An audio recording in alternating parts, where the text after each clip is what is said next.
문법이 제일 쉬워. 이건 진짜. 안경하는데 잘 제대로 누나 안경을 싶거든. 안경까지 필요하다. 그러니까 여러분들이 딱 배워가지고 정확하게 연습을 하고 외웠을 때 가장 점수가 정확하게 나오는 게 문법이야. 여러분이 한 만큼 나오는 거, 그러니까 수학이라 생각하시면 돼요. 안 하면 근데 망하잖아요. 안 하면 영대인 거죠. 안 하면 큰일 나요.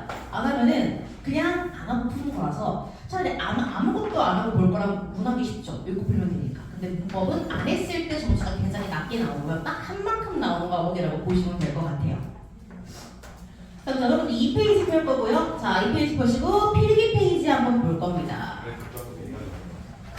자, 그래서 여러분들 다음 주에 교재가 나갈 거고요. 문법 교재부터 나갈 건데 여러분들의 작년 선배들의 강력한 요청으로 올해부터는 교재에 목차가 적용됩니다. 조금 더 보기 편할 거예요. 아그 주춤한 지금 거기에 이제 의문만 뺀 거 한번 보시면 돼요. 그래서 맨 뒤에 두 개만. 그래서 여러분 선배들의 강력한 요청, 내 신부실 제발 목차라도 만들어달라 라는 말에 이제는 목차는 만들어서 드리고 있습니다. 제가. 자, 봅시다. 그래서 우리 오늘은 국어의 품사 한번 들어가 볼게요. 자, 여러분 우리가 품사를 배우는 이유는 여러분들이 이번 문법에서 배워야 되는 건 정확히 의문이랑 의문 변동입니다. 근데 이거는 여러분들이 학교에서 진도를 나갈 때 이미 여러분들이 품사와 문장 성분에 대한 기본적인 정보는 다 알고 있다는 전제하에 출제가 되기 때문에 여러분들은 보통 모르죠? 그러니까 처음부터 다시 배우는 거라 생각하시면 돼요. 여러분들의 선생님은 여러분들이 품사의 모든 것, 문장 성분의 모든 것을 다 알고 있다고 생각하십니다. 그렇기 때문에 여러분들이 이걸 먼저 배우고 들어가야 수업 때 조금 더 이해가 수월할 거고요. 이런 기본적인 문법 용어를 알고 있어야 의문 변동 역시 이해가 쉬워집니다. 그래서 여기부터 한번 우리 차근차근 들어가 볼게요. 자, 품사는 그래서 모든 문법의 시작이라고 보시면 돼요. 내가 문법 공부를 하겠다. 그럼 무조건 품사부터 먼저 보셔야 됩니다. 모든 문법은 다 품사로부터 시작되는 거고 우리가 품사에서 내용을 잘 모르면 문법말 자체를 이해할 수가 없다는 거 알고 계시면 되겠죠? 자, 그럼 품사의 정의가 뭘까요? 얘기해보세요. 단어를 일정한 기준에 따라 분류하는 뭔가 읽고 있는 것 같은데? 그쵸? 단어를 일정한 기준에 따라 분류한 갈래입니다. 이게 품사예요. 그럼 우리가 이 말을 통해서 알 수 있는 게 뭐냐? 일단 첫 번째는 품사는 곧 단어다 라는 게 첫 번째 핵심입니다. 여러분들이 가장 잘 까먹는 것 중에 하나입니다. 품사는 곧 단어입니다. 절대 잊으시면 안 돼요. 애초에 우리가 단어를 분류해서 여러 개로 나눠놓는 게 품사라는 분류이기 때문에 일단은 여러분들이 품사라는 건 곧 단어구나라는 걸 꼭 알고 있는 게 여러모로 도움이 될 겁니다. 자, 그래서 여러분들이 1년 내내 알고 있어야 하는 공식부터 볼게요. 자, 하나의 품사는 하나의 단어다. 1년 내내 기억하고 있어야 합니다. 언제까지냐? 2학기까지. 하나의 품사. 돼요. 왜냐면 여러분들은 2학년 때 문법을 안 하기 때문에 1학년 때까지 하고 까먹으세요. 3학년 때 다시 하시면 됩니다. 고전 문법 배우고 그런 거 아니죠? 1학년 때 배워요. 고전 문법도 다. 그래서 여러분들은 1학년 때 모든 문법을 다 배울 거니까 조심하세요. 2학년 때는 문학이랑 독서만 합니다. 자, 그 다음에 우리가 그 다음으로 봐야 하는 거는 일정한 기준이라는 말이죠. 이 기준이 뭐가 있길래 단어를 여러 개로 나누어서 품사라는 이름을 붙였냐. 그래서 우리는 이 기준을 총 3가지를 볼 겁니다. 그래서 뒤로 갈수록 점점 더 세분화되는 기준이라고 보시면 돼요. 자, 일단 첫 번째는 우리가 단어를 딱 2가지를 기준으로 나눠볼 겁니다. 첫 번째는 형태. 즉, 형태가 변하냐 변하지 않냐에 따라서 2가지로 나뉜다고 보시면 돼요. 자, 그래서 우리는 형태가 변하지 않는 단어를 불변어라고 부릅니다. 아니 불자예요. 변하지 않는다. 변하는 것이 불가능하다. 이런 뜻이라고 보시면 됩니다. 그래서 얘는 형태 변화가 없다. 이렇게 기억하시면 되겠죠. 그래서 어떤 경우에도 그 모습이 변하지 않는 거, 어떤 상황에서도 그게 바로 불변입니다. 자, 그러면 얘와 반대되는 건 뭐겠니 얘들아? 가변. 그쵸? 불가능의 반대는 가능이잖아요. 그쵸? 그래서 가변어라는 이름으로 같이 쓰입니다. 자, 그래서 가변어 이렇게 보시면 되겠죠. 얘 같은 경우에는 형태 변화가 있습니다. 그러니까 변한다고 하는 겁니다. 그래서 얘는 문장에서 다양한 형태로 활용이 되면서 변화하기 때문에 가변어라고 불리는 거죠. 그래서 단어를 나누는 가장 큰 두 가지 관례는 불변어와 가변어로 나누는 형태라고 보시면 됩니다. 이게 첫 번째 기준이에요. 아시겠죠? 자, 그래서 여기서 조금 더 세분화해서 들어가 볼 겁니다. 불변어에는 어떤 게 있고 가변어에는 어떤 게 있냐 조금 더 구체적으로 한번 가볼게요. 자, 일단은 불변어부터 조금 더 구체적인 형태로 나눠봅시다. 뭐 있게? 그쵸, 체험. 각종 언어로 끝나는 거고요. 기준이 뭘까요? 체험, 용언 이런 거 다 기준이 뭘까? 무슨 기준으로 나누는 걸까요? 문장에서 일정한 기능이 기능, 맞아요. 기능입니다. 그래서 형태 다음은 기능으로 분류하는 거예요. 그래서 불변어에 해당하는 것부터 차근차근 볼게요. 자, 첫 번째는 체언이라는 겁니다.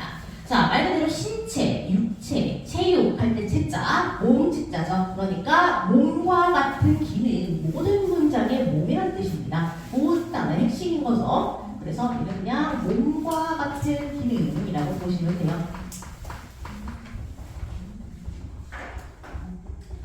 자, 그 다음으로 한번 가볼게요. 또 변하지 않는 것들이 있습니다. 끊어주는 거 뭐라고 할까요? 수식어, 맞아요. 우리 수식한다라는 말 쓰죠. 체언 다음에는 수식어이 있습니다.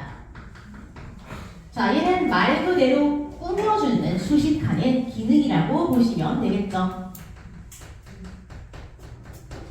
자, 그 다음에 혼자 쓸 수 있는 거 있어. 이거 뭐라고 할게? 독립언이죠. 혼자 쓸 수 있으니까 독립적으로 지내는 애라서 독립언이라고 보시면 됩니다. 그래서 독립언. 사실은 근데 독립언은 정말 독립적이라서 대부분 선생님들이 시험을 출제할 때 거의 배제하는 애도 해요. 거의 안 나옵니다. 얘는 홀로 쓸 수 있는 기능이고요. 여기서 홀로 쓸 수 있다는 거는 얘 하나만으로도 하나의 문장이 완성되는 거예요.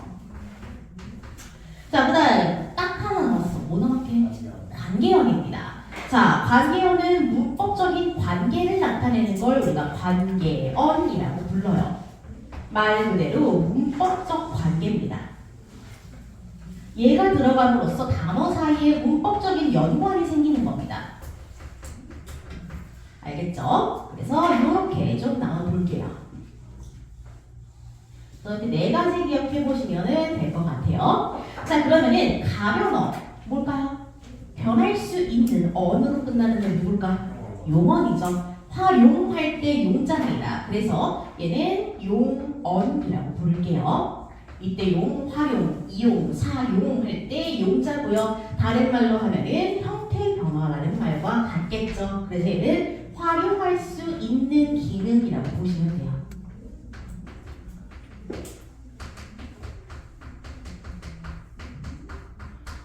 자, 그래서 잘 보시면요. 가변어는 곧 용언이고요. 용언은 곧 가변어야. 그렇다는 거는 활용할 수 있다는 건 다른 말로 하면 형태가 변한다는 거. 형태가 변한다는 건 다른 말로 하면 활용할 수 있다는 거. 그럼 불변어는 활용할 수 없다는 의미구나 라는 것까지는 우리가 추측을 해볼 수가 있겠죠. 자, 그 다음에 이제 진짜 품사 가장 작은 관리로 들어갑니다. 가변어요? 이거 이따 설명할 거예요. 자, 그래서 이거는 의미로 들어갈게요. 이번에는 품사에서 의미로 한번 들어갑니다.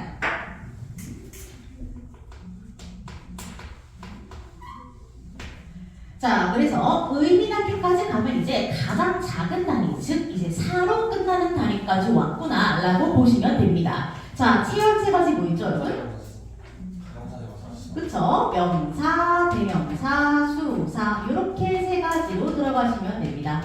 명사, 대명사, 수사 우리 이거 세 개 다 묶어서 체험이라는 이름으로 부를 거예요. 원래 여러분들이 품사 자체가 시험 범위로 들어갔다면 이거 또 한 번 세부적으로 좀 나눠야 됩니다. 근데 이거는 그 핵심이 아니니까 일단 넘어갈게요. 문제만 볼 겁니다. 자, 그 다음 수식어는 두 가지 나눕니다. 그쵸? 과명사와 부사로 나눌 수가 있겠죠. 자, 독립어는 뭐가 있게요? 감탄사입니다. 관계형은 뭐가 있을까요? 조사 이렇게 있죠. 자, 그래서 얘네부터 일단은 쭉 한번 다시 해설을 해볼 건데요. 자, 명사는 애초에 명자가 이름 명자입니다. 성명 할 때 명자예요. 즉 얘는 이름을 나타내는 단어. 이렇게 보시면 되겠죠. 이름을 나타내는 단어입니다.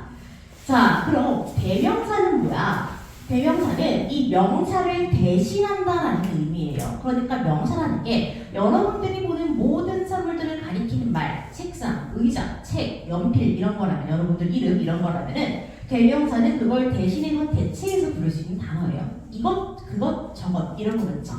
그래서 얘는 대명사는 명사를 대신한다. 그래서 우리 영어에서 배우는 그냥 다 대명사입니다. 자, 그 다음 마찬가지로 수사는 애초에 이 숫자가 개수, 숫자 할 때 숫자입니다.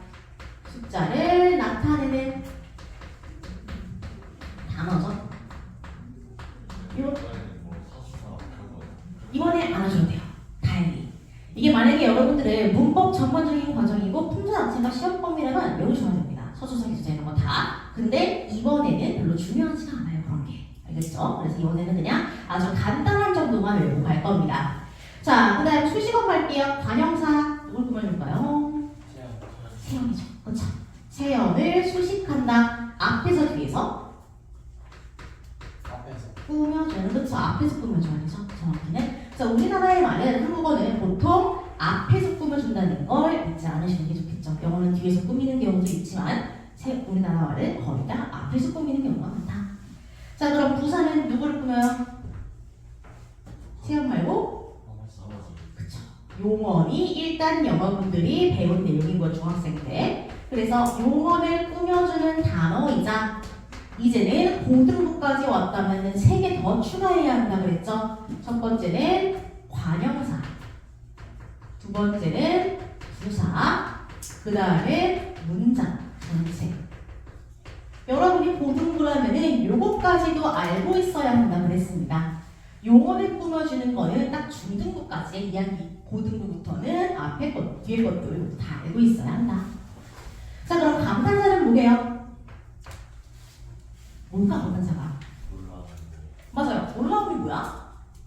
감정이죠. 감정을 나타내는 단어입니다.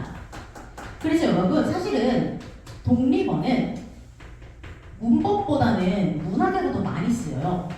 뭐게? 문학에서 감정을 강하게 표현하는 기법이 뭐예요? 그쵸. 느낌표 영탄법입니다. 그쵸? 그래서 감탄사가 쓰이면은 영탄법이야, 문학에서는. 그래서 이 감탄사는 사실은 문법보다는 문학에서 훨씬 더 많이 보일 가능성이 크다는 거 알고만 계시면 되고요. 자, 그 다음 조사입니다. 조사는 뭐게요? 그쵸. 조사는 애초에 도울 조자입니다. 그래서 도와주는 거고요. 말과 말 사이에 문법적인 관계를 만들어준다는 점도 똑같습니다. 이거랑. 그쵸? 문법적 관계예요.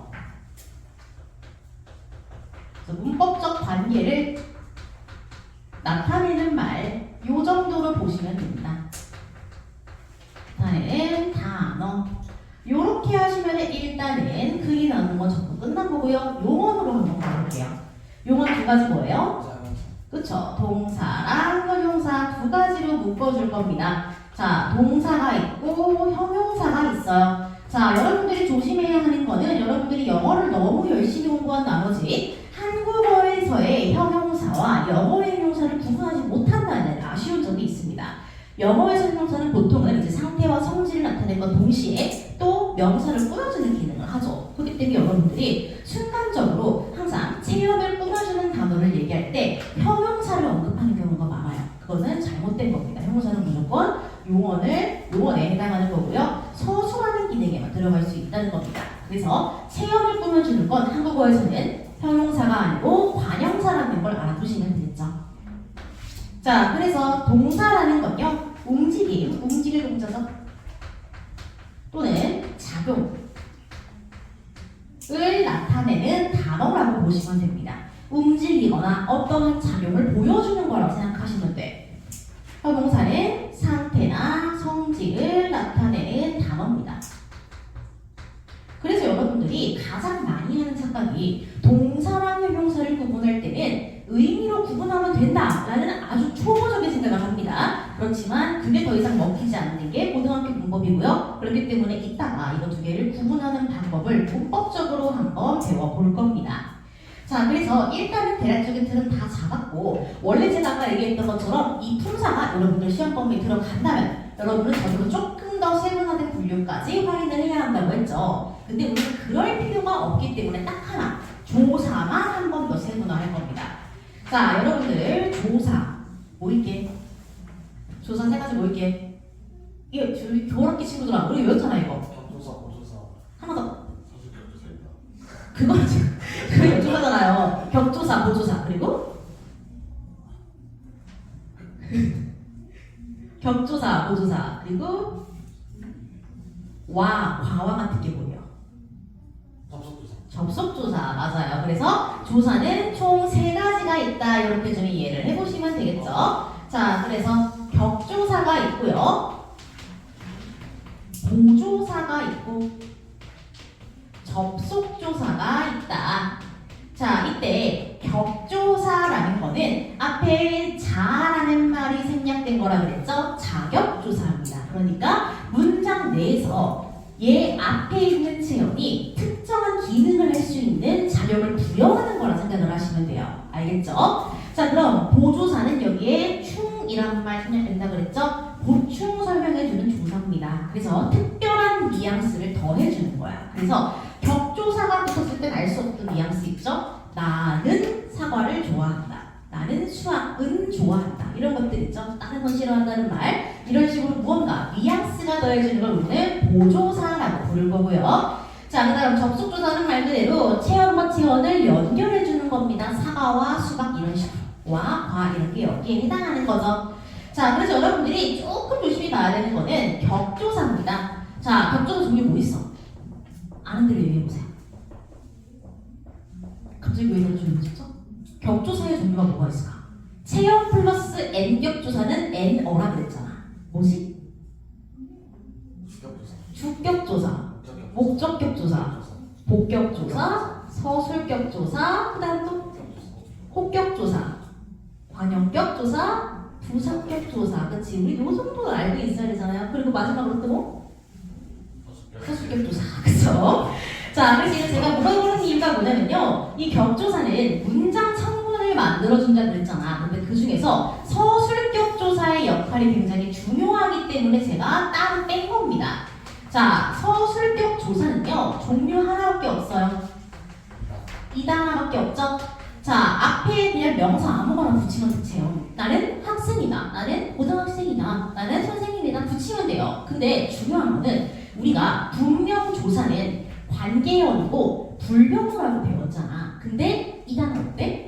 활용이 가능하다는 놀라운 점이 있습니다. 그렇기 때문에 이 수많은 불명어 중에서 조사, 그 중에서도 격조사, 그 중에서도 서술격 조사만 예외적으로 가변어로 들어갑니다. 이 밑으로. 그래서 나머지 다 안 돼. 근데 오로지 얘만 가변어에 포함이 된다라는 걸 여러분들이 기억해 주시면 됩니다. 그래서 모든 조사는 불명어다라는 말은 틀린 거예요. 서술격 조사 때문에. 그래서 얘는 가변어로 분류가 된다. 얘만 학생인, 학생이다, 학생임으로 다르잖아요. 그렇죠? 그러니까 얘는 활용이 가능하므로 가변어로 분류되는 예외라고 이해를 하시면 됩니다. 아시겠죠? 그래서 여기까지 일단은 가장 간단하게 우리가 좀 정리를 해봤고요. 여기 추가적으로 살짝 어려운 내용 몇 가지만 더 집어넣을게요. 일단 여러분들이 봐야 하는 제일 중요한 건 용언의 활용입니다. 여러분이 생각하는 보통 어려운 건 다 여기서 나와요. 용언의 활용으로 한번 가볼게요. 자, 이거 알아야 하는 이유는 그냥 여러분들이 이걸 알아야 1년 내내 고생 안 합니다. 여러분들이 가장 헷갈려하는 내용이고요. 1년 내내 질문하는 겁니다. 합니다. 이거는 능수도 뭐 현재 그런 거예요. 약간 비슷해요. 그런 느낌. 자, 그래서 우리 용언의 활용이라는 건 다른 말로 하면 용언을 분석해보라는 의미입니다. 용언은 딱 두 가지로 쪼갤 수 있어. 뭐죠? 용언은 뭐 더하기 뭐예요? 용언은 나가 플러스 그쵸? 용언에는 어간 플러스 엄입니다. 조심하세요. 어근이라는 단어입니다. 어간의 짝꿍은 어미고요. 어근의 짝꿍은 접사입니다. 알겠죠? 조심하세요. 이제는 어간 플러스 엄이에요. 모든 용어는 다 이렇게 구성되어 있습니다. 그래서 우리가 용어를 활용하겠다, 즉 용어의 형태를 바꾸겠다라는 거는 어간과 어미를 명확하게 구분을 해서 거기에서 바꿔야 하는 부분을 바꾸겠다라는 의미라고 이해를 하시면 됩니다. 자, 그래서 하나씩 한번 뜯어볼게요. 자, 어간부터 갑니다. 자, 어간이라는 건요, 말 그대로 원래 대부분은 바뀌면 안 되는 것입니다. 그러니까 가장 핵심적인 의미를 갖고 있는 부분이라 생각을 하시면 돼요. 그래서 얘는 실질적 의미 부분이라는 걸 알고 계시면 됩니다. 다른 말로 하면 뭐 실질, 형태술 이런 것도 돼요. 실질적 의미를 가지고 있고요. 일반적인 규칙 활용이라는 거의 변화되지가 않습니다. 그래서 번역되지 않아요. 형태 변화가 없어요.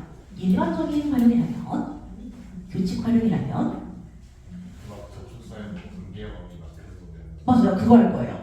그거 조금 어렵습니다. 자, 그 다음에 어미 한번 볼게요. 자, 어미는 어간 뒤에 붙는 모든 것들을 싹 다 묶어서 어미라고 할 거고요. 얘는 실질의 반대입니다. 그쵸? 문법적 의미를 더해줄 겁니다. 그래서 이 단어를 우리가 활용을 할 때 실질적 의미는 바뀌면 안 돼요. 그럼 아예 의미가 바뀌어버리니까. 대신에 문법적인 의미는 바꿀 수 있기 때문에 우리는 어미를 바꿔가면서 얘한테 문법적인 의미를 더해준다고 보시면 됩니다. 물론 어디까지나 규칙 활용일 때 이야기입니다. 자, 그래서 이 기본적인 틀을 가지고 우리가 한번 예문을 몇 개 분석을 해볼 건데요. 일단은 다 라는 거 한번 봅시다.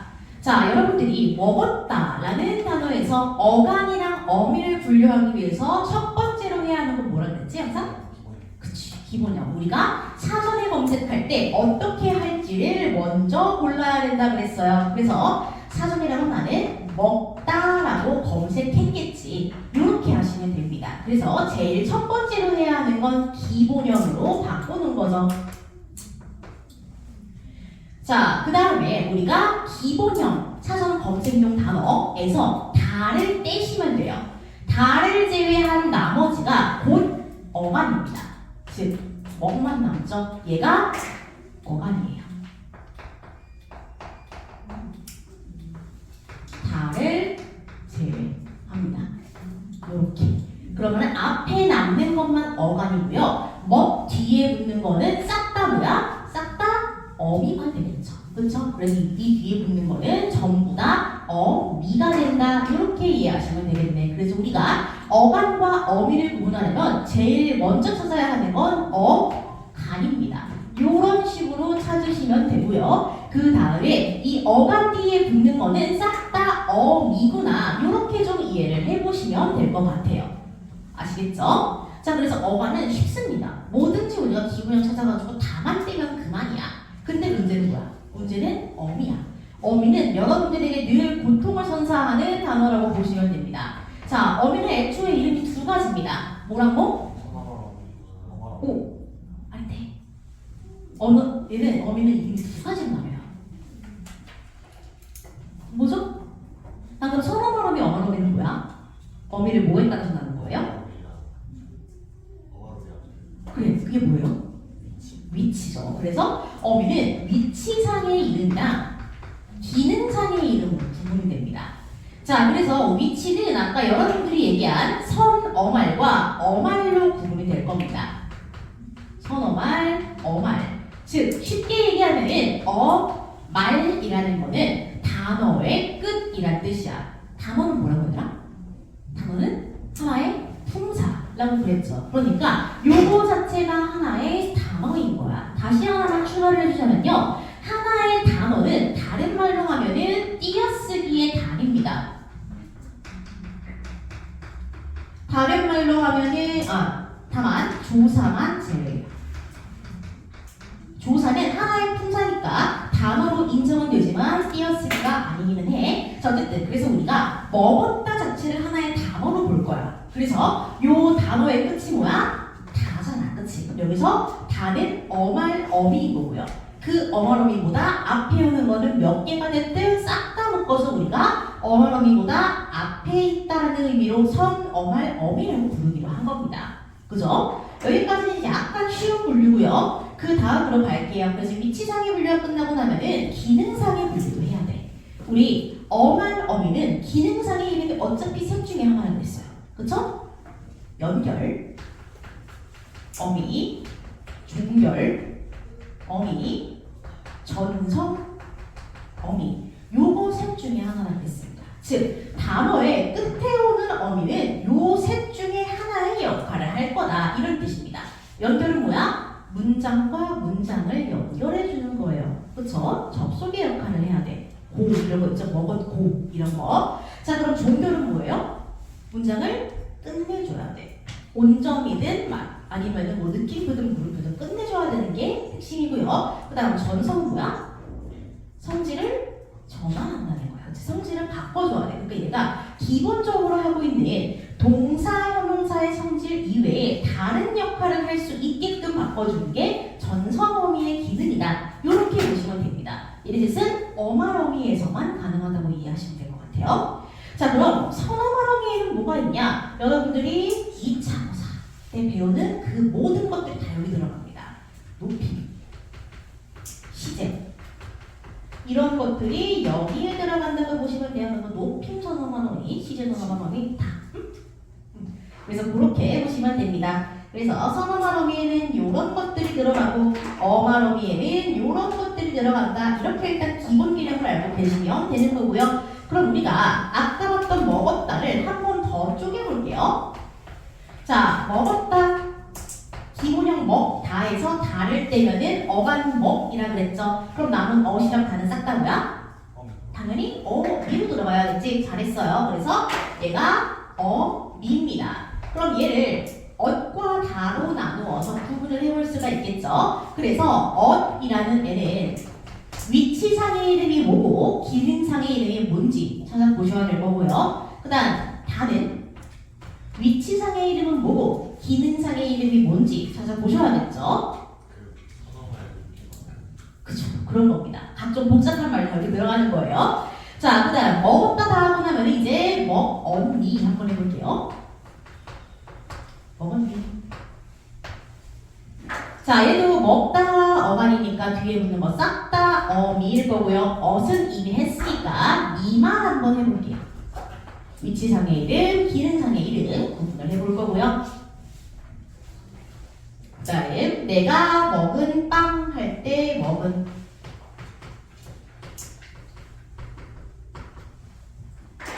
이때는 먹이 어간이니까 얘만 어미죠. 그럼 이때 음이 위치상의 이름과 기능상의 이름이 뭔지 한번 구분을 해볼 겁니다. 자, 한번 써보세요. 연필 쓰세요. 혹시 뭡니까?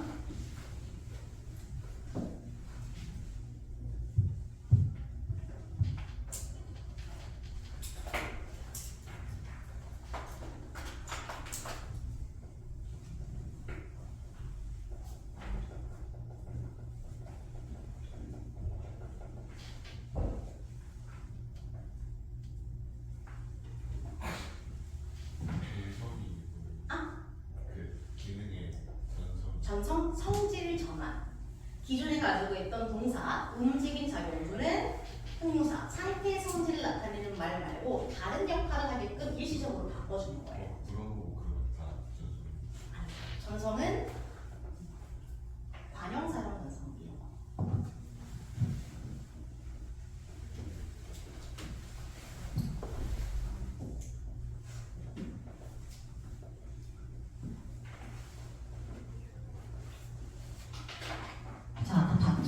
대략적으로 한번 봅시다. 자, 일단은 위치상의 이름만 한번 싹 풀어볼게요. 자, 위치상으로 맨 끝이 아니야? 아니죠. 그럼 얘는 무조건 선어말어미라 그랬습니다. 자, 그러면은 다는 뭐예요? 위치상으로 맨 끝이니까 무조건 어말어미. 자, 그러면 언니에서 미도 뭐야? 제일 끝에 있으니까 어말어미.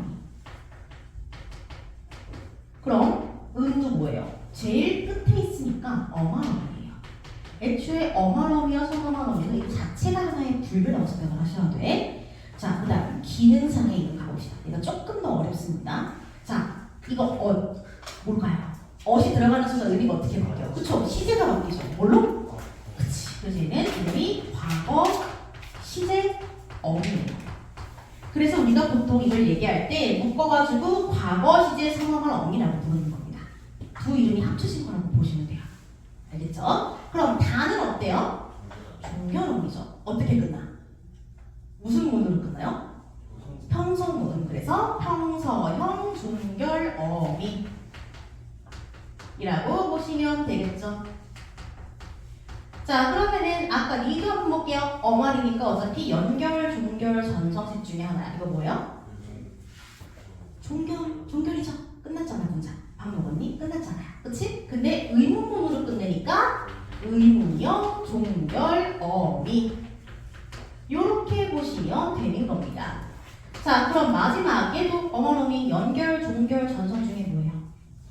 전성이죠. 성질을 바꿔주지. 뭘로 바꿔줘?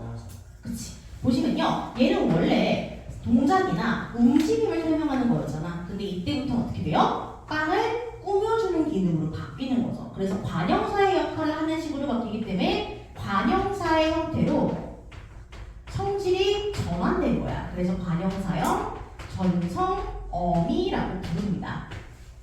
아시겠죠? 그래서 이건 다 얘네 이름이에요. 그렇기 때문에 은한테 어말어미라고 해도 되고요. 관형사형 전성어미라고 해도 됩니다. 둘 다 맞는 말. 둘 다 얘 이름이에요. 위치상의 이름, 기능상의 이름이니까. 그래서 둘 다 얘네의 이름이다. 이렇게 좀 이해를 해보시면 될 것 같아요. 여러분이 은근 어말어미랑 전성어미를 따로 보는 거라고 헷갈려하는 경우가 많더라고요. 둘 다 쟤네 이름입니다.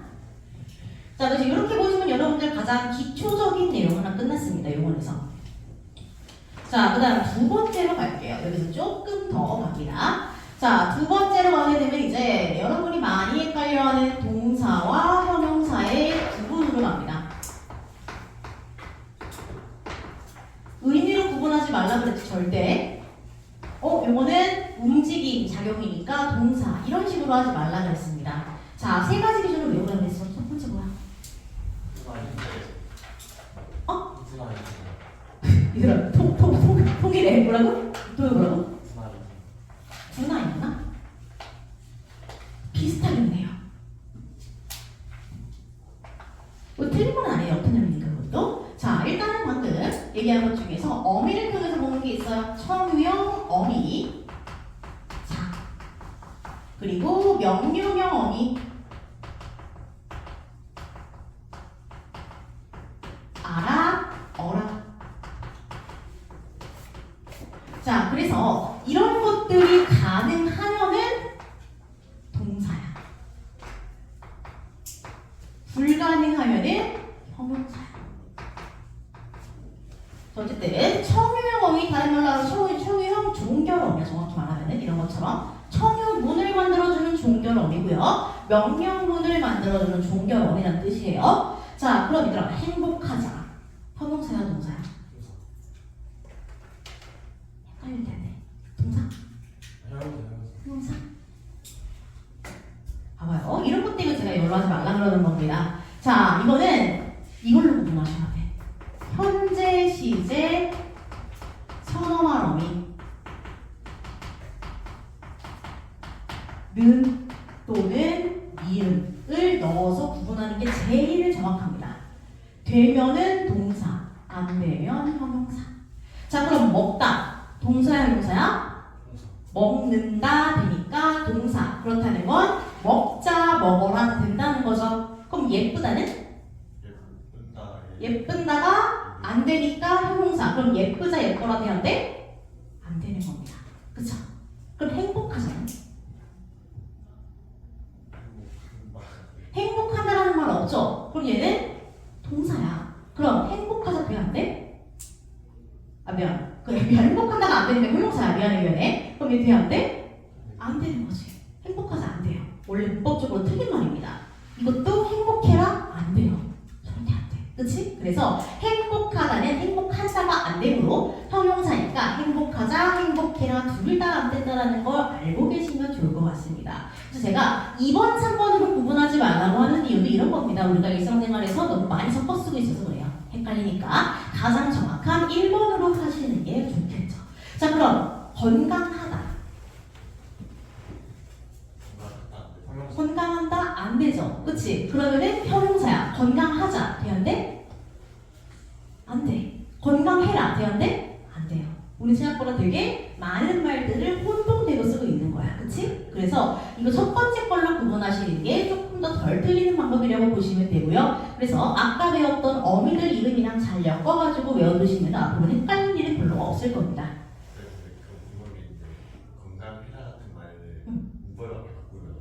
이게 되게 논란이 많아요. 근데 가장 정확한 거는 건강해져라 이렇게 하는 게 맞다고 하더라고요. 애매하죠? 건강해져라, 행복해져라 이런 게 맞대요. 행복해라가 아니고 행복해져라 이거예요. 왜냐면 지다는 뒤에 붙는 딱 용어들이니까 그래요. 자, 그다음 우리가 세 번째로 배워야 하는 건 불규칙 활용입니다. 자, 그렇다는 건 우리가 방금 배웠던 1번의 용어의 활용은 뭐라고? 이 활용은 규칙 활용이라는 뜻이에요. 얘는 규칙 활용이고요. 여기에 맞지 않는 것들을 우리가 불규칙이라고 부를 건데 여러분들이 이것까지 배우면은 너무 많은 걸 알게 돼서 의문 변동이 머릿속에 들어갈 자리가 없기 때문에 이거는 안 배울 겁니다. 이건 나중에 여러분들이 필요하면 그때 배울 거고요. 학교에서 불규칙 관련해서 한 번이라도 언급하면 그때 할 겁니다.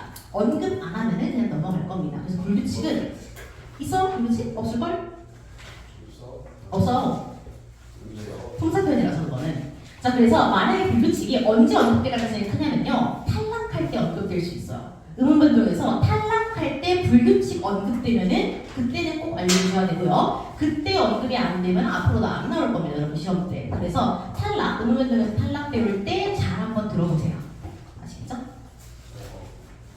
자, 그래서 여기까지 일단은 품사 배울 거고요. 우리 쉬었다가 문장 첨분 갈 겁니다. 25분까지 쉬세요.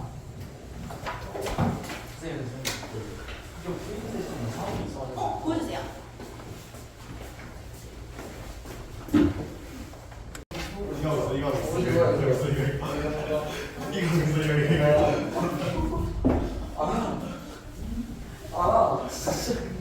또 플래시로 주시나요? 또 플래시로 주시나요? 아직도 왜 그렇게 또? 내가 주마실 때 하는 건데 너. 형도 주실래요? 저거 주실 수 있어요. 다 됐어요. 아니요.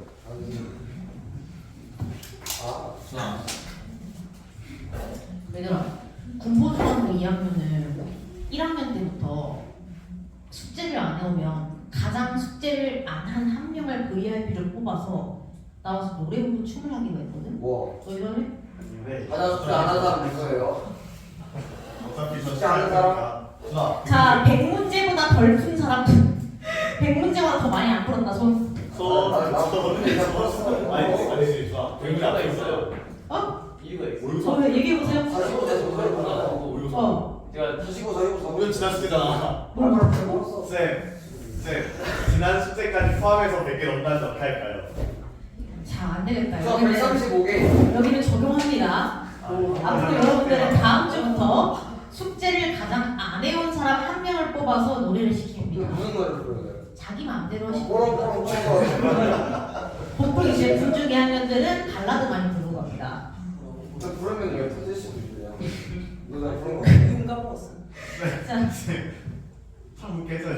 괜찮아요. 아니 저 뭐지 그냥 마이크 안 끄고 찍먹으로 렉션 났어. 뽀롱뽀롱뽀롱 렉션 났어. 숙제 안 할 생각하지 마시고 그렇다고 열심히 해서 하세요. 자, 얘들아 문장 성분 보자. 자, 문장 성분은 그냥 품사 옆에 풀리게 하셔도 되고요. 문장 성분 페이지로 넘어가셔도 됩니다. 편한 대로 하세요.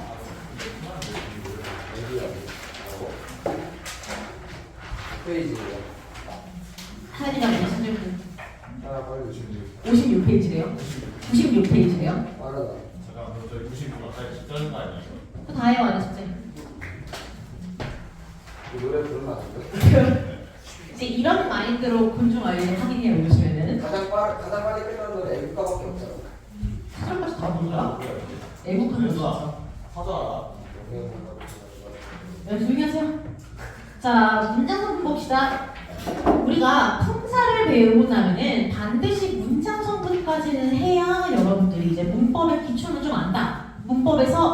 질문이 나오면 대략적으로 이해를 할 수 있다라고 볼 수가 있습니다.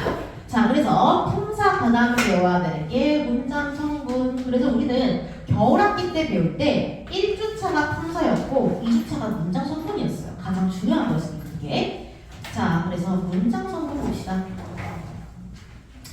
자, 우리가 품사는 말 그대로 품사니까 사로 끝나는 말이 전부 다 품사라고 보시면 돼요. 보시면 다 사로 끝나죠. 자, 문장 성분은 뭘로 끝나야 된다?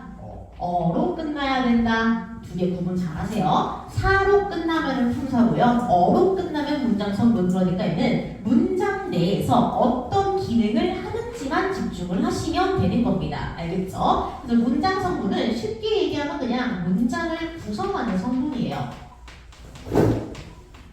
그래서 그냥 그 문장에서 어떤 역할을 하는지만 알고 있으면 됩니다. 그죠? 문장을 구성하는 성분이다. 자, 그래서 문장 성분은 크게 세 가지로 나눠볼 수가 있어. 뭐게? 주성분. 그리고 부속성분. 그리고 독립성분. 맞아요. 이번에도 역시나 독립성분은 아무도 관심을 안 주긴 합니다. 그래도 일단은 보긴 볼게요. 자, 문장 성분의 첫 번째는 주성분. 생략이 되냐 안 되냐가 기준입니다. 자, 주성분 같은 경우에는 말 그대로 주요한 성분이에요. 그러니까 생략이 될 수 있을 리가 없죠. 그래서 생략이 안 되는 것들은 주성분, 문장에서 절대 빠지면 안 되는 존재라고 이해를 하시면 됩니다. 얘는 생략 불가능.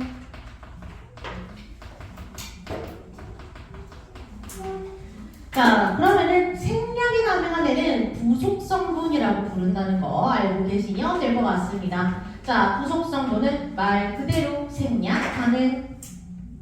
우리 그래서 부속품 이런 말 하잖아요. 여러분 순대 먹을 때 간, 닭 이런 것도 다 돼지 부속이라고 얘기해요. 여러분이 순대를 샀어. 그러면 내장만 먹어도 돼요.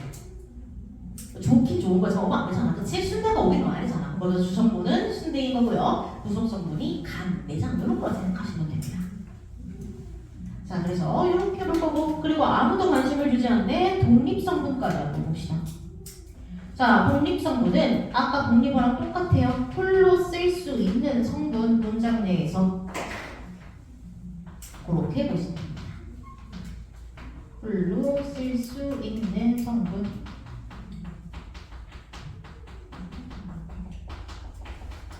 이렇게 보시면 되죠. 자, 그래서 이렇게 크게 세 가지로 우선은 좀 나눠봅시다.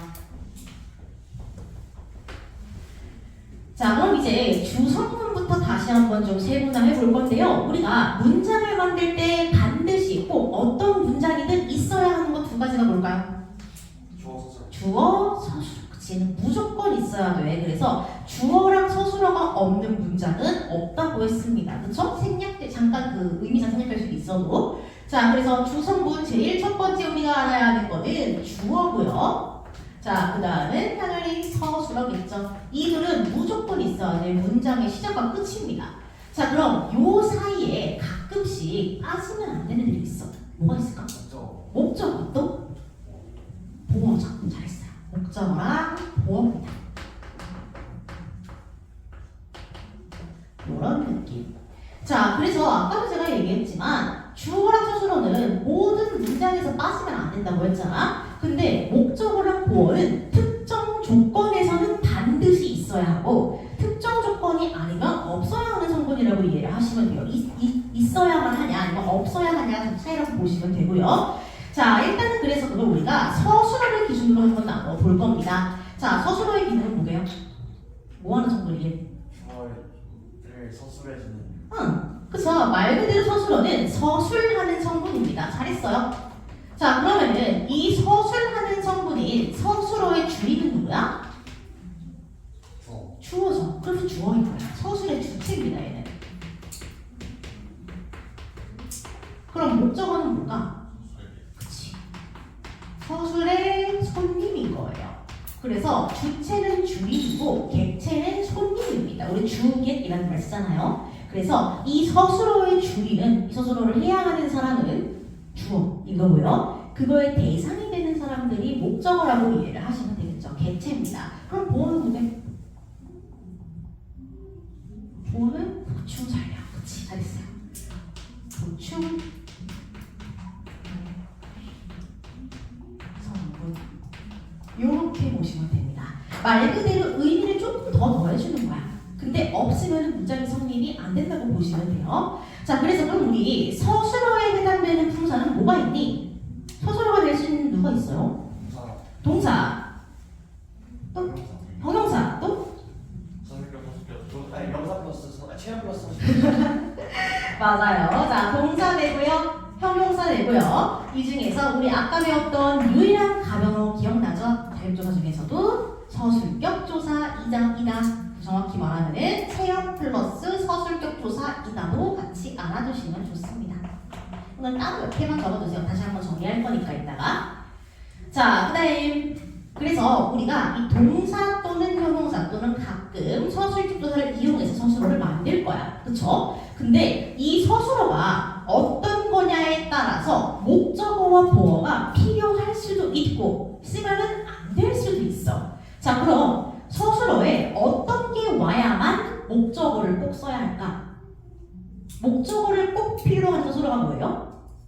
부자리 그래, 부자리인데 서술어 중에서 타동사, 그쵸? 목적어가 꼭 필요한 거는 타동사야. 즉 서술어의 자리에 타동사가 온다면은 걔는 무조건 목적어가 있어야 돼. 대신에 자동사면은 목적어가 없어야겠죠. 그쵸? 여러분들이 솔직히 외국어도 아니고 자동사 타동사를 굳이 외울 필요가 없죠. 그렇기 때문에 우리는 자동사 타동사를 외우고 목적어의 유무를 구분하는 게 아니고요. 문장을 보고 목적어가 있어야 하는지 없어야 하는지를 판단한 후에 그 서술어가 타동사인지 자동사인지 거꾸로 구분하시는 게 조금 더 빠릅니다. 보통 그리고 여러분들 문법 시간에는 타동사랑 자동사를 물어보는 경우는 거의 없긴 해. 그렇지만 혹시나 모르니까 알아두세요. 목적어가 있으면 서술어는 타동사, 없으면 자동사 이렇게 이해하시면 됩니다. 자, 그럼 보어는 서술어 사이에 뭐가 와야 돼요? 대단 잘했습니다. 되다 또는 아니다가 올 때만 가능해요. 얘만 가능합니다. 그래서 주어, 보어, 되다. 주어, 보어, 아니다. 이 순으로 들어가는 거라 생각하시면 돼요. 그럼 아까 목적어는 주어, 목적어, 타동사 이 순이겠죠. 자, 그러면 자동사 같은 경우에는 주어, 그냥 자동사 이렇게 들어가는 게 주성분해라고 보시면 되는 겁니다. 요거 나중에 서술어의 자릿수와도 연결되는 내용이에요. 중요한 건 지금 항상 중요한 건 아니고요. 자, 그 다음으로 좀 가봅시다. 그럼 이제 주성분 다 했으니까 부속성분 한번 좀 가볼게요. 두 가지 뭐예요? 그쵸 관여, 부사, 얘네입니다. 수식어의 역할을 하는 것들이 문장으로 오면 우리 부속성분이라는 이름으로 불리고요. 왜 했어? 꾸며주는 건 있어도 되고 없어도 돼. 그러니까 부속일 수밖에 없는 겁니다. 자, 그래서 부속성분의 두 가지 관용어랑 부사어 기억해 둘게요. 자, 역할은 관형사 부사랑 똑같아요. 관용어는 당연히 체어는 앞에서 꾸며주는 성분이겠죠. 자, 레슨에는 간단하게 체험, 수식, 성분이라고만 적어둘게요. 자, 그럼 부사어는 뭐겠어? 용언 수식이자 관형어, 부사어, 문장 전체 수식 다 가능해야 돼요. 그쵸? 자, 그래서 얘는 용언, 수식, 성분까지가 우리가 중학생 때 배우는 거고요. 여기에 추가적으로 이제는 관형어, 부사어, 문장 전체 또 수식할 수 있다. 요거 알고 계시면 좋을 것 같아요. 알겠죠?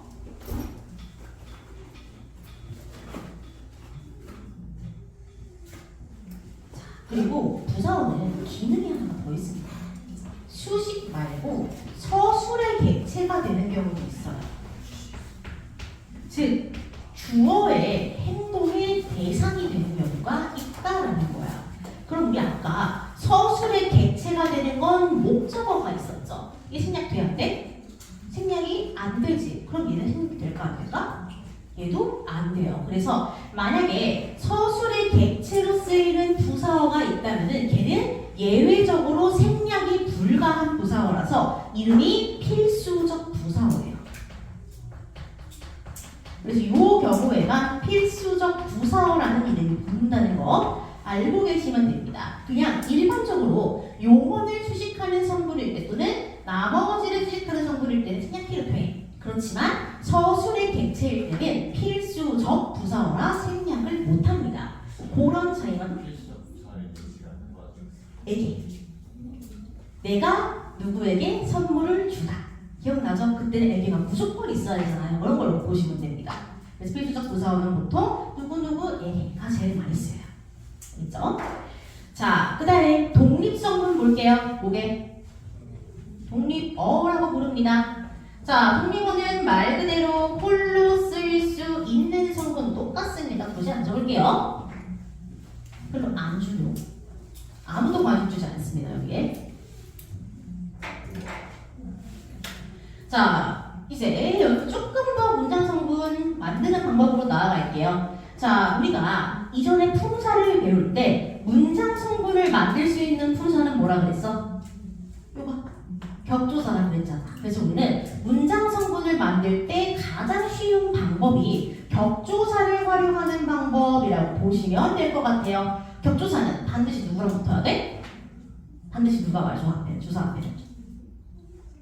세우는 거죠. 그치? 그래서 우리는 하나의 공식으로 기억할 겁니다. 이러한 문장 성분을 N어라고 부를 거야. 그래서 이러한 N어를 만들려면 반드시 체언에다가 N 격조사를 붙이는 게 필요하다라는 공식을 하나 세울 겁니다. 이게 문장 성분을 만드는 가장 쉬운 공식이에요. 기억해 두세요. 그러면은 주어를 만들려면 체언을 뭐 붙여야 돼? 주격조사를 붙여주면 되는 겁니다. 그쵸? 자, 그럼 목적어 만들려면은 목적 격조사 똑같죠? 아이고, 너무 위에 있었네. 목적 격조사.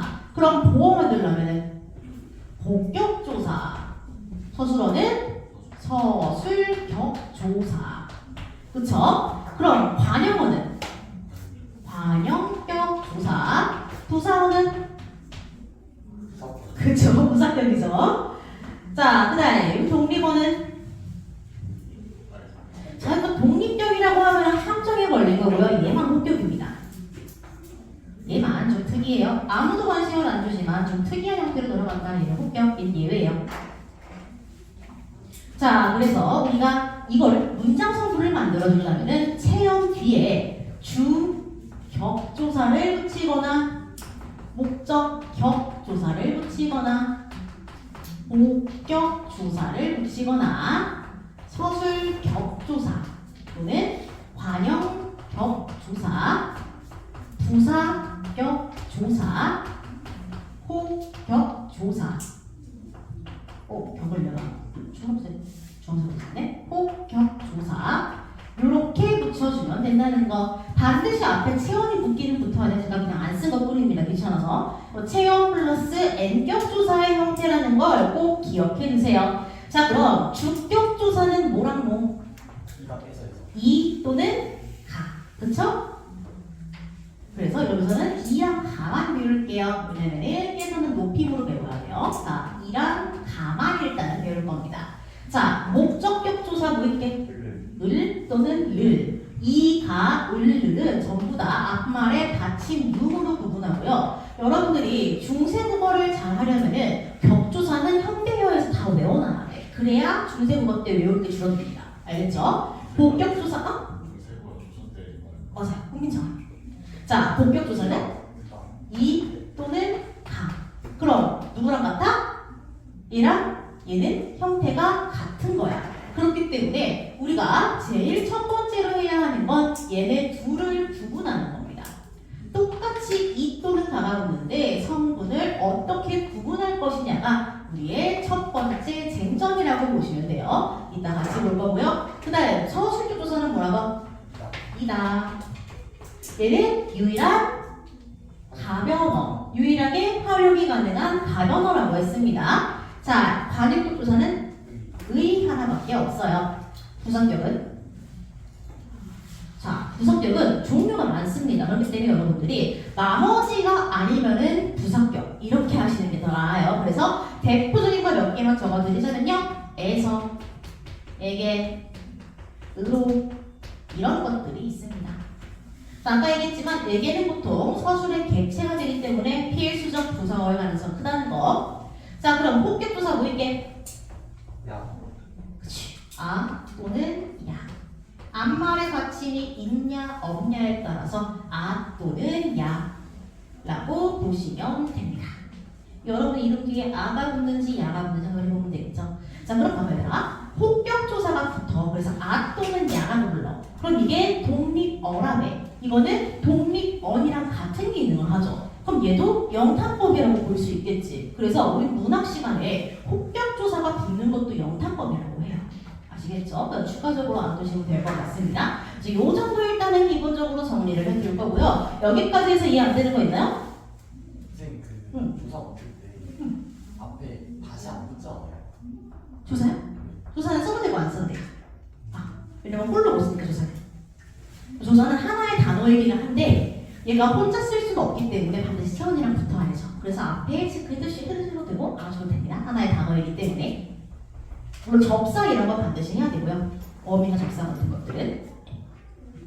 자, 그래서 이 정도 일단은 좀 정리를 해볼 거고 우리 이제 쟁점으로 한번 가볼게요. 자, 쟁점 첫 번째는 이 가의 구분입니다. 즉 주격조사랑 본격조사를 구분하는 방법이고요. 전혀 하나도 어렵지 않습니다. 자, 주격, 본격입니다. 이 또는 가예요. 자, 예문 2개 만들어 볼게요. 언니가 백수가 아니다. 그 다음에 동생이 뭐라? 뭐지? 누가 나 부르셨어? 그래요? 자, 동생이 사수생이 아니다. 박선생이 되다. 자, 이렇게 있다고 칩시다. 자, 보시면 여러분들 두 가지 보일 겁니다. 여기도 가, 여기도 가. 여기도 이, 여기도 이. 그쵸? 한 문장에서 두 개의 가 또는 두 개의 이가 쓰여. 그럼 우리는 구분을 해야 될 거 아니야. 이때 제일 중요한 건 이거죠. 서술어에 되다 아니다가 오는지 제일 먼저 확인. 그래서 서술어 자리에 되다 아니다가 오면 반드시 둘 중 하나는 꼭 보어여야 하는구나. 얘가 있다는 건 보어가 필요하다는 뜻이에요. 그렇다는 건 둘 중에 하나는 반드시 보어여야 돼. 누가 보어야 돼? 앞에 거 뒤에 거. 항상 뒤에 게 보어입니다. 왜냐면 순서 바꿔봐. 순서 바꾸면 내용 이상하죠. 그쵸? 그쵸. 백수가 언니가 되네. 갑자기 모르는 언니가 생긴 거예요. 매우 달라집니다. 그렇기 때문에 뒤에 붙는 게 무조건 보어입니다. 그래서 아니 나 이거 좀 어렵다. 그럼 의미상으로 보시면 돼요. 된 게 뭔지 알아야 돼. 누가 된 거야? 동생. 뭐가? 사촌생이 된 거잖아. 그치? 이거 우리 밀수 중에서 그거 알아요? 여러분 저 됐어요. 그거 알아? 그거랑 똑같은 거야. 뭐가 됐는지 나중에 알려주죠. 그게 보어인 거예요. 나중에 나오는 게. 자, 어쨌든 봅시다. 그래서 이런 느낌이라고 보시면 되고요. 어쨌든 순서로 구분하시면은 별로 어려울 게 없습니다. 주어가 항상 먼저 나오고 그 다음에 보어가 나와야 한다는 거. 자, 그래서 이걸 첫 번째로 볼 거고요. 자, 두 번째로 봐야 되는 거는 원래는 서술어에 잘 있을 때 별로 중요한 게 아닙니다. 이제는. 자, 두 번째로 볼 거는 관형어입니다. 관형어의 종류를 볼 겁니다. 자, 요거는 여러분들이 제일 힘들어하는 파트, 저도 제일 가르치기 귀찮은 파트라고 보시면 되고요. 관형어는 여러분들이 1년 내내 공부를 배울 때 여러분들을 평생 괴롭힐 파트라고 보시면 됩니다. 자, 여러분들이 이걸 어려워하는 이유는 기본적으로 관형사와 관형어를 구분하지 못하고 있기 때문이고요. 또 두 번째는 여러분이 전성 어미를 제대로 파악하고 있지 못하기 때문, 또 나중에는 어미와 접사를 헷갈리고 있기 때문이라고 보시면 됩니다. 좀 필요 없네. 자, 어쨌든 봅시다, 여러분. 자, 관형어의 종류를 보기 전에 제가 드릴 겁니다. 여러분이 최근에 풀었던 것 중에 하나고요. 자, 봅시다. 옛이라는 말이 있고요. 고향, 남자의 예쁜, 요런 네 가지의 반영어가 있다고 칩시다. 이거 뒤에 붙는 게 뭐야? 친구, 그치?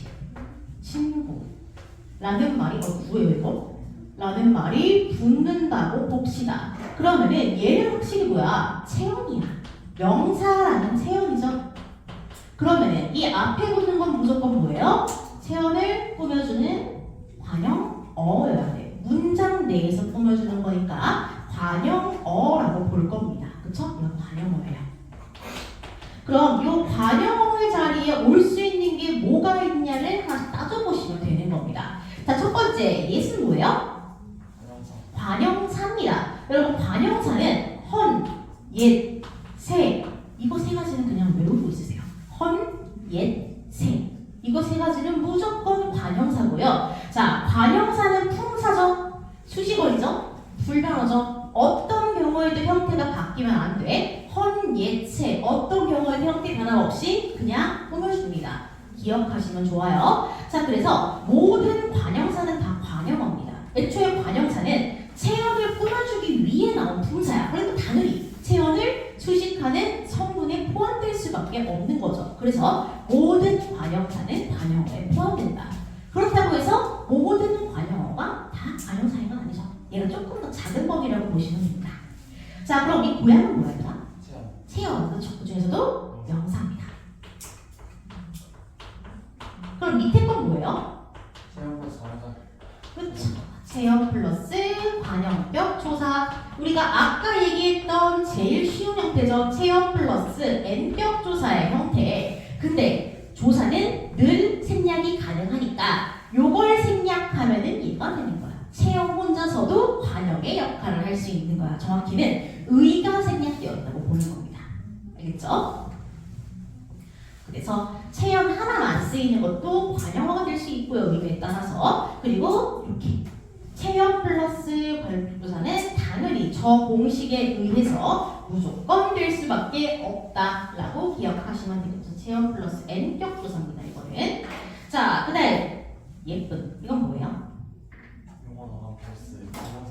그쵸. 얘는 어감 플러스 어미로 기억하셔야 되는 거고요. 얘는 용언인데 어간에다가 어미를 관형사용 전성 어미로 붙인 겁니다. 얘가 제일 어렵습니다. 얘 때문에 여러분들이 보통 고생을 많이 해요. 맞아요. 하나는 바뀌는 거. 뭔가 알고 있어요, 계속. 자, 관형사용 전성 어미고요. 아까 얘기했다시피 모든 용어는 어간 플러스 어미로 들어간다 그랬죠. 그래서 제일 끝에 붙으면 어말어미, 그보다 앞에 붙으면 싹 다 선어말. 근데 어말어미의 종류에는 연결, 종결, 전성이 있다 그랬고 얘는 전성이니까 어말어미구나 라고 이해하시면 되겠죠. 그리고 전성 중에서도 이 용어, 동사형용사를 관형어의 역할을 하게끔 만들어주는 관형사형 전성 어미구나 이렇게 이해를 하시면 됩니다. 자, 그럼 얘는 품사 뭐게? 그치. 품사는 그대로 형용사예요. 품사는 변화가 없습니다. 얘가 관형사가 되는 건 아니잖아. 그쵸? 왜? 관형사는 애초에 형태가 변하면 안 돼. 얘는 관형사가 아닙니다. 얘는 용언이 활용이 돼서 만들어진 일시적인 관형이라고 보시면 돼요. 품사는 그대로예요.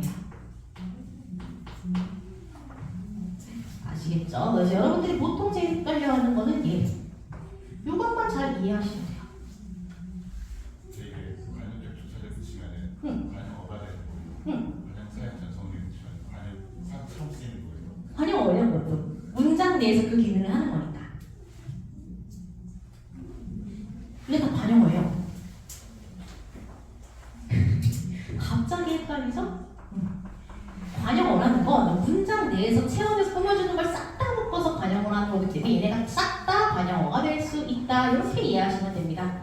별로 아마 근데 어렵긴 할 거야. 그래서 그 정도 여러분이 알아두시고요. 계속 반복적으로 보시면서 이해가 안 될 때마다 질문하시면 되는 겁니다. 안타깝게도. 자, 그러면은 여러분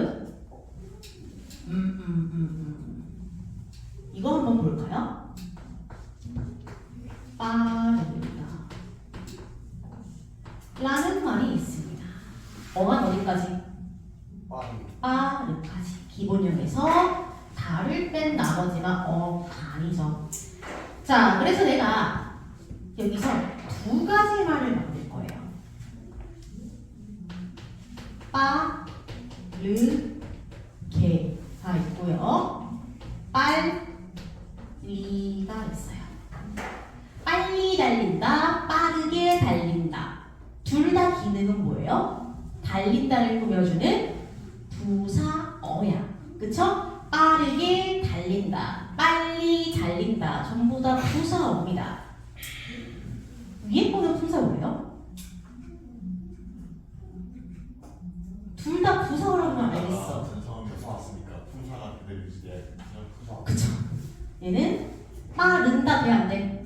안 되지. 동사지. 얘는 동사입니다. 동사예요. 얘는 뭘까? 얘는 부사예요. 자, 이런 걸 어떻게 구분하냐? 암기입니다. 자, 얘는 빠르 더하기 개예요. 그래서 이렇게 끝낸 겁니다. 이때 개는 부사형 전성어미예요.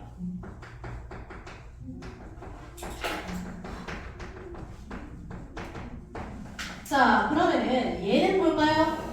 얘는 2예요, 2. 빠르 플러스 인데 불규칙이라서 빨리가 되고 나중에 배우시면 돼요. 자, 이건 뭐게? 부사 화 점리사입니다. 또는 부사 파생, 맞아요. 파생 점리사라고도 불러요. 같은 말입니다. 자, 그러면은 얘네는 뭐가 됐든 싹 다 묶어가지고 문장 내에서 달리다를 꾸며주는 부사어라고 했잖아요. 근데 얘는 어때요? 얘는 동사 뒤에 어미가 붙어가지고 일시적으로 문장 성분을 바꿔주고 품사가 그대로 품사가 안 바뀌죠. 그래서 우리가 요걸 통해 알 수 있는 거는 어미는 품사를 바꿀 수 없다. 왜? 어미의 짝꿍 누구예요? 어만. 그러면은 아무리 어미를 다양한 거 갖다 붙여도 얘는 반드시 누구랑 붙어야 돼? 간이랑 붙어야 되잖아. 그렇지? 그럼 어간 플러스 어미는 뭐야 항상? 용언. 얘는 아무리 바뀌어봤자 용언을 못 벗어나는 거야. 그렇기 때문에 얘는 항상 용언 그대로 남아 있어야 돼. 그래서 얘는 바뀌지 않는다고 보시면 되고요. 자, 얘는 접사는 어때요? 접사는 품사를 바꿔주죠. 빠르다에다가 어간에 이를 붙였던 이유는 뭐가 된 거야? 품사가 변한 거야. 접사의 짝꿍은 누구라고? 어근. 그럼 우리 어근 플러스 접사, 파생어 이런 거 언제 배워? 단어의 짜임새 할 때 배우잖아. 그치? 하나의 단어는 하나의 품사죠. 그치? 그럼 내가 접사를 붙인다는 거는 새로운 단어를 만들겠다는 뜻이야. 즉 새로운 품사를 만들겠다는 의미예요. 그렇기 때문에 접사가 붙으면 품사가 바뀌는 거고요. 어미가 붙으면은 품사가 바뀌지 않는 겁니다. 알겠죠? 아, 이게 너무 외우기가 어렵다. 그러면은 자, 그냥 어미만 붙이면은 풍사 변화 안 하고 딴거 붙이면 풍사 변화 안 합니다. 여러분 진규의 거의 봤어요? 시험 봤니? 이거 19지 아니야? 왜 봤죠? 저희는 그런 거 많이 봐요. 난 안 보긴 했거든? 근데 진규 거를 보면은 무슨 말이 나오냐면 거인화라는 말이 나와. 그럼 거인화라고 하면은 거인이 된 거야 아니야? 거의 된 거죠. 그럼 거인형이라고 하면은 거의 같은 거 아니에요? 거인 같이 큰 사람인 거지. 거인형 인간과 거인화 인간이 있어. 그럼 둘 중에 거인 진짜 된 건 누구야? 거인화잖아. 얘도 진짜로 부사가 된 건 누구야? 부사화야. 부사형은 그냥 부사인 척 하는 거예요. 알겠죠? 실제로 품사가 안 바뀐다. 이렇게 이해를 하시면 됩니다. 그래서 여기까지 하고 나면 여러분 문장 성분에서 어려운 거는 싹 다 확인한 거라고 보시면 돼요. 물론 최종 보스인 자릿수는 안 보긴 했지만 여러분들 시험에 자릿수가 나오진 않아요. 그러니까 그거는 살짝 끼워 놓으셔도 됩니다. 자릿수는 어차피 여러분들 3본이니까 3, 4, 5, 4에 나옵니다. 3, 4, 5, 4와 2학기 수행평가에 나와요. 자릿수는. 그래서 볼 때 가서 외우시면 돼요. 그래서 여기까지 정리를 할 거고요. 여러분 쉬었다가 우리 이제 뒤에 문제 풀고 숙제 검사하고 질의응답 할 겁니다. 쉬세요. 15분에 봅시다. 생일생 문제 안 했는데 생일생이 많아서 만들지 모르겠어. 문제 보는 시간.